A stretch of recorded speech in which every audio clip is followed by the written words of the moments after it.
kudenga mtsodzi pamatama ose wangu gamuchira zvakare vazukuru vasekuru sei ndanditi tichida kungokupai update yezvaswera zvichiitika kumariro kwaGinimbi handiti. So if you are new here, I can ask you to subscribe, turn on your notification bell so that whenever we upload a video you will be notified. Thanks very much for all your unwavering support yamunopapamba penyu handiti. So ndauya panapa nema answers amanga muchitsvaga nevamwe vanhu vanogona kupindura ma-answers acho ma-questions muri kuda ma-answers handiti. So I've just met Ginimbi's Maid handiti. Auntie vanga vachishandira Ginimbi for almost 15 years.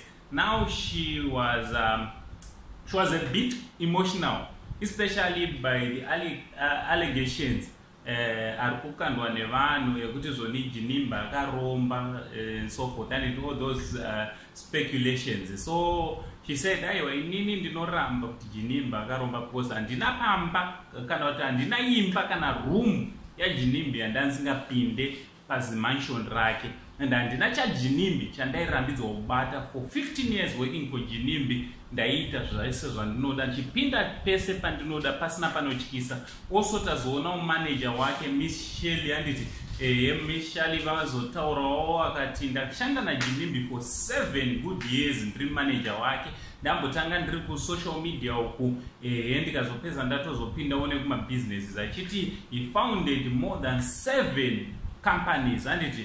He founded more than 7 companies and is a major player mu gas industry in Botswana and also ane company ku South Africa.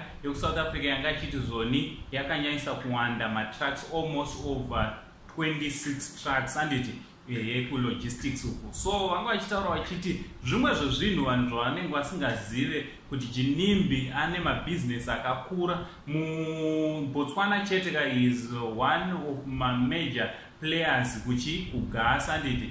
Gas and energy and ari mu top 3 company yake iri mu top 3. Just imagine munhu ane company iri mu top 3 pa mu gas anofana tori a millionaire handiti.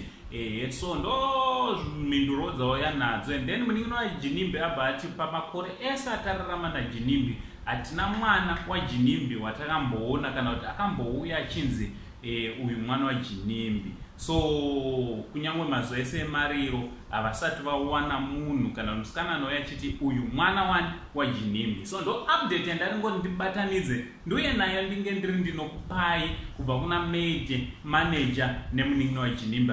Naango Saint, the only Zimbabwean uncle chibva tachi much love.